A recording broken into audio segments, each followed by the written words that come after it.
Hey, do you like butterflies? Well, good thing, because for the next 5 minutes you're going to see tens of thousands of them. We're going to head to the Michoacan Monarch Butterfly Reserve, known as El Rosario, the largest one in the world. These butterflies come 2,800 miles all the way down from their farthest point in Canada and from places in the United States.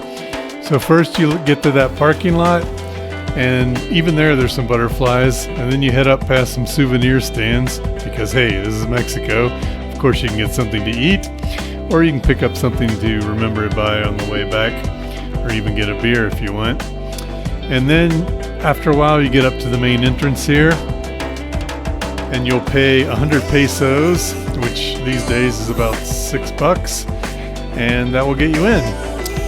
First, they'll explain all the rules. Most of this is going to be in Spanish, so you'll have to ask your guide or just read the signs. But they're self-explanatory. No touching the butterflies, no taking anything out of the sanctuary, and basically just be a good tourist, okay? And then you start walking up these stairs, which will get you up eventually to the very top of the mountain, where the butterflies get thicker and thicker as you go up. But all along the way you'll be seeing butterflies flitting around you, sometimes landing on your shoulder, sometimes landing on the trees, sometimes in the flower bushes.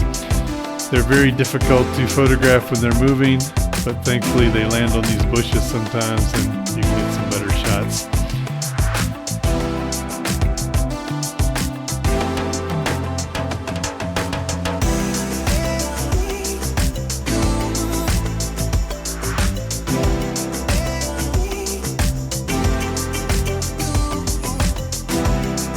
Why do the butterflies come here? Well, this is where they come to warm up in the winter. They're basically here from November through March, and they're not reproducing here. They've already done that in the US. These are all adults that are hanging out here for the whole time. Think of it as a snow escape from the snow vacation for them. And then when they return to the US or Canada, their reproduction cycle starts over again. Their numbers have gone down a bit in recent years, mostly because of pesticides that kill milkweed. They need milkweed to eat. If you can't do the walk, you can take a horse up for about $10, and they'll bring you close to the top, but you still gotta go the ways up. Yeah, so if you're willing to pay 170 pesos, the horse will bring you to this point, but then you still have to walk up the remaining incline. So if you have serious mobility limitations, you might want to bring along some help. Bring a cane, whatever else you need. It's not as steep at the top, but it is an incline.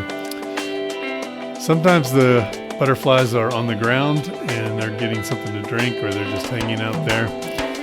Other times they're just flying around you constantly as you're walking up the hill. These are fir trees that they land in. Sometimes they're covering the whole tree or the branches. On a sunny day like this, they're moving around a lot, but I've heard that when people come in cloudier times, then the whole tree can be orange because they're all staying put and not moving around as much.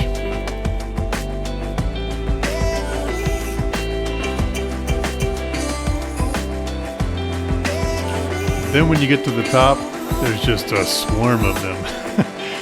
This is at the peak. It's more than 9,000 feet, so you'll probably want to take your time. It's high altitude. To give you an idea, a mile is 5,200 or so you're quite high up in the mountains here. I slowed down the footage here so you can see how many of them are flying around. Because they're moving so fast, it's hard to even videotape them.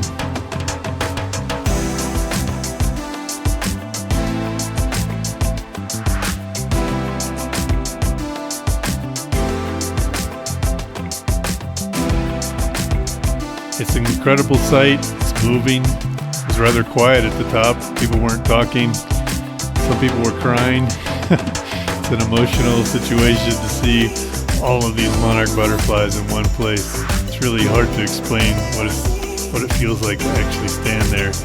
Definitely worth the trip. And then you head down trip back is a lot shorter than the trip up. And when you get that back to that parking lot area, there are restaurants if you want to stop and get something to eat.